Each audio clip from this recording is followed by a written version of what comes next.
Karma dari melakukan semua makhluk hidup, baik itu manusia ataupun hewan, ketika sudah terlahir ke dunia ini, akan mencintai kehidupannya. Rasa takut akan sakit dan kematian semua menjadi satu. Dapat dikatakan, tidak ada yang tidak takut pada kematian. Tidak perlu membandingkan dengan orang lain yang jauh. Lihatlah diri kita sendiri. Ketika memikirkan dan membayangkan kematian, saat itu rasa takut akan menyelimuti. Kemudian kita akan takut pada kematian. Hal itu karena kita tidak mau terpisah dari orang lain, serta harta kekayaan yang kita pikir kita miliki. Juga menjadi takut karena tidak tahu saat kita meninggal, apa yang akan kita hadapi. Juga seberapa banyak penderitaan. Bahkan orang yang tidak percaya akan adanya akhirat, yaitu mereka yang percaya bahwa setelah kematian, mereka akan lenyap. Hanya abu yang tersisa. Masih tetap memiliki rasa takut akan kematian. Karena mereka sendiri tidak yakin. Bila seandainya dunia setelah kematian benar-benar ada, bukankah itu sebuah hal yang gawat bagi mereka? Oleh karena itu, secara umum dapat dikatakan demikian, semua makhluk hidup saat dilahirkan, mereka semua mencintai diri mereka sendiri dan takut akan kematian. Jadi, aturan pertama bagi umat manusia. Semua umat manusia harus sepakat untuk tidak menyakiti satu sama lainnya. Maka dari itu, sila pertama, Panatipata Weramani Sikapadang Samadhiyami, yang berarti aku bertekad melatih diri menghindari makhluk hidup dan menyakiti makhluk lain yang menyebabkan lenyapnya kehidupan makhluk lain, baik manusia ataupun hewan berapapun usianya, baik yang belum terlahir ataupun hewan-hewan buas yang ada di alam. Cakupan dari tekad ini meliputi secara langsung maupun tidak langsung, dan bertekad untuk melatih diri untuk menjaga kemurnian tindakan dengan menjalankan hal-hal berikut. 1. Menghindari makhluk yang menyebabkan lenyapnya kehidupan makhluk lain, ataupun meminta orang lain melakukannya. 2. Menghindari diri dari saling menyakiti yang menyebabkan luka dan trauma yang serius. 3. Menghindari penyiksaan, yang berarti tindakan kejam pada hewan-hewan,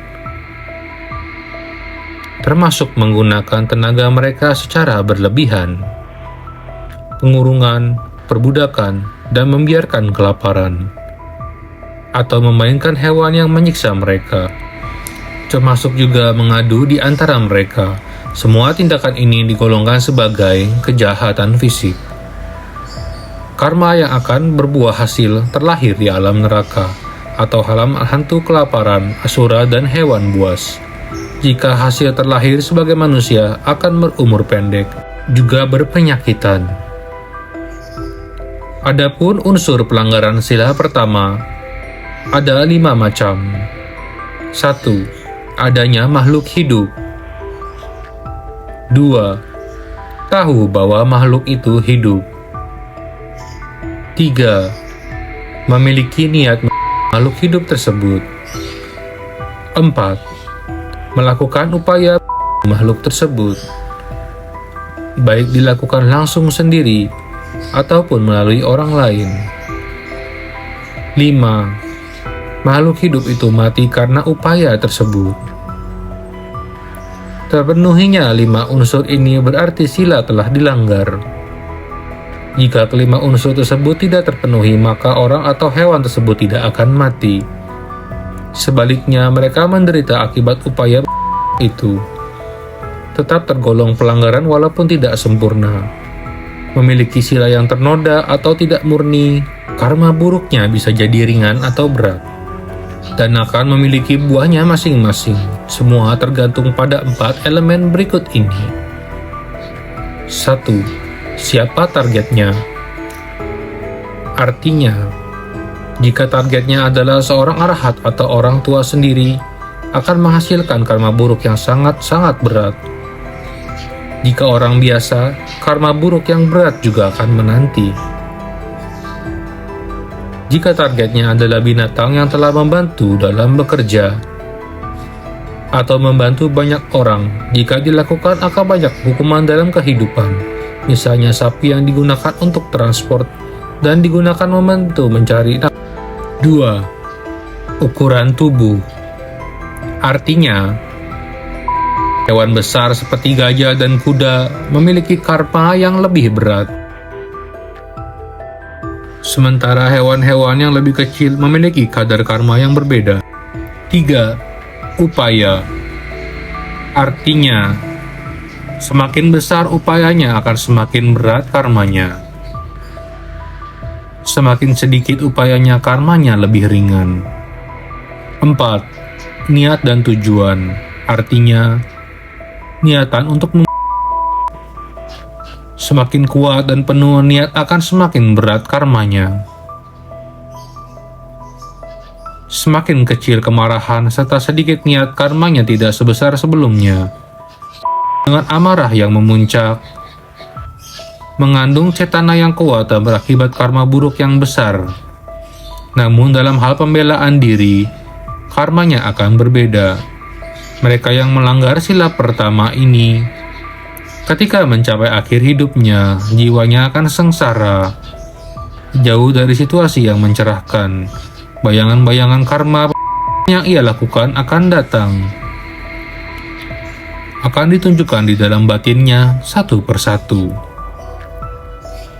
Dan ketika meninggal, jatuh ke alam neraka, mendapat siksaan dengan senjata yang melambangkan senjata yang ia gunakan ketika melanggar sila di dalam kehidupan. Penderitaan itu akan dialami sepanjang waktu.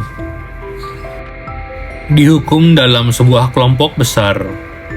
Waktu di alam neraka akan ada sekelompok algojo bekerja sama dalam memberikan hukuman dari segala arah. Ada orang-orang yang suka hewan. Ketika mereka terlahir di alam neraka, kepalanya berwujud seperti hewan yang mereka dan akan ditangkap oleh petugas neraka. Mendapat siksaan dengan tajam, ditujukan ke seperti perbuatannya saat hidup. Makhluk-makhluk alam neraka mengalami penderitaan yang tak terbayangkan.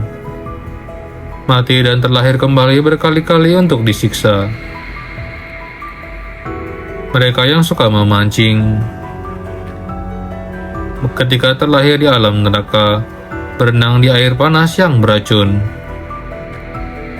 Kemudian, petugas neraka berjalan di atas permukaan air sambil memegang pancingan, memancing dan menarik tali pancingan dengan sangat kuat.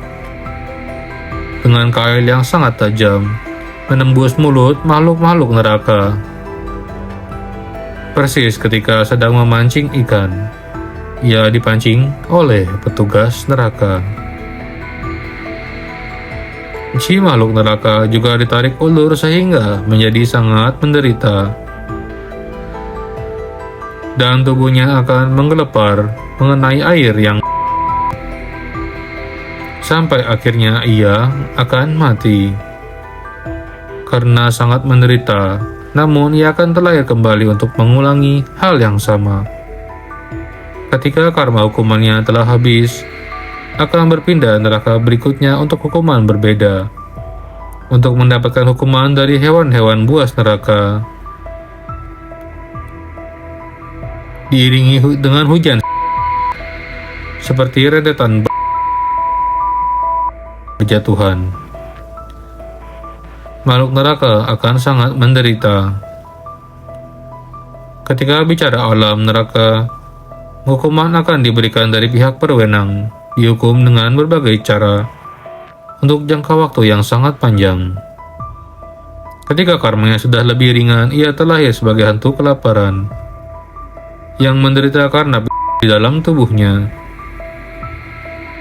dan akan terkena hujan senjata kembali, mengalami penderitaan yang tak terukur.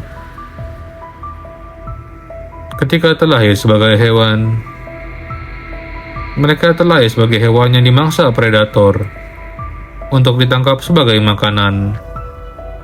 Usianya pun akan sangat pendek. Apabila setelah terlahir dari alam hewan menjadi manusia kembali, akan mengalami kesakitan dan penderitaan seperti menderita penyakit,